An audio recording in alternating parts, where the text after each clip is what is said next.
How's it going, guys?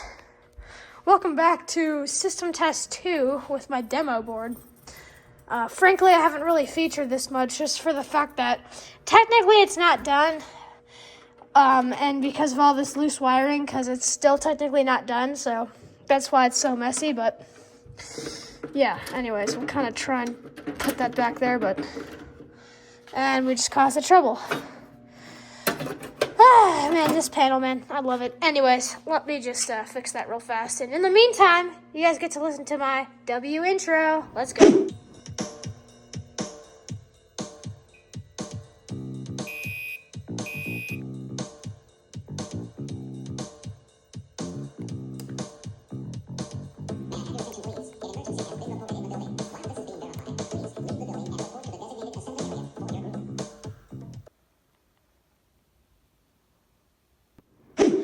All right, we're good. So, well, we don't have much to test, but let's go over devices. I've got a System Sensor i3 here. This is actually a 4-wire detector. It's a 4WB. As you can see, it just pulled there. Below it, I have my Potter P30s. I used to remember the model number, but I don't. But the point is, it's a rebranded RSGT bar. That's about it. For our notification appliances, which the wiring is also messy, I have a System Sensor SpectraAlert Advance right here in all its glory. So, yep.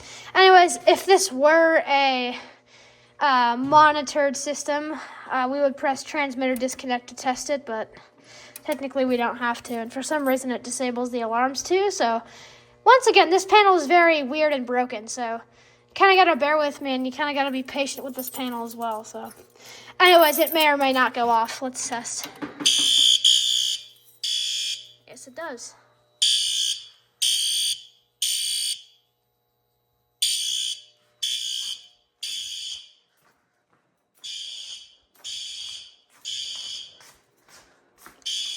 Yeah.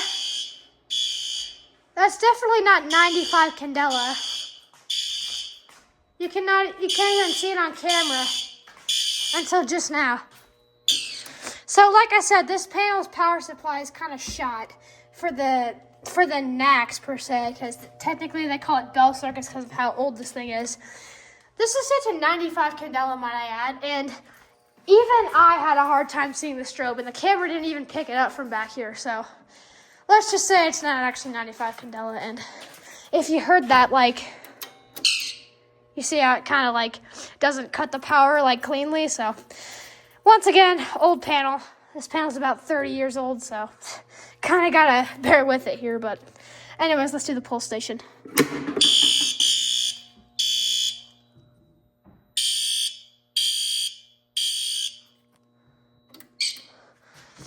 I'm thinking about maybe putting the horn on here because honestly, you would most likely see horns, like mechanical horns, on this system, and like that because, frankly, how the age of this just doesn't work well with newer alarm devices. So, I don't know. I might put this horn on this system and then maybe get a ceiling device here, but I don't know. I might just put a strobe here.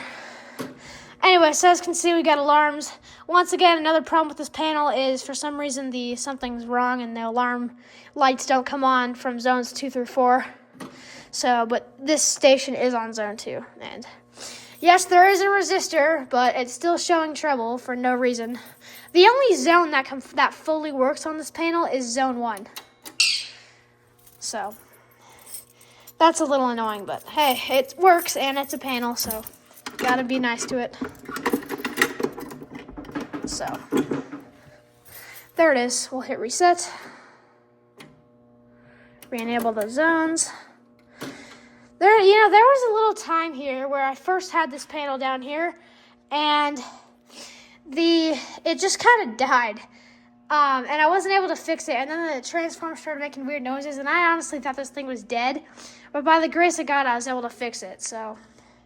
And here, I just found that nail in my pocket. But anyway, so, yep, here it is. It's got a sheet of tempered glass to protect from people tampering with it, because I guess people do that, which is kind of dumb. But Yeah, so if you tamper with a fire alarm system, shout out to you. You deserve to be in jail. But anyways, I guess we'll press system test.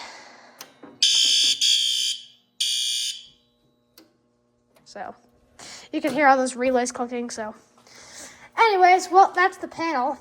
It has like 80 billion troubles on it. Once again, not my fault. The panel's just kind of tweaking. So anyways, that's going to do it. Thank you guys for watching. And I guess peace out. Yeah.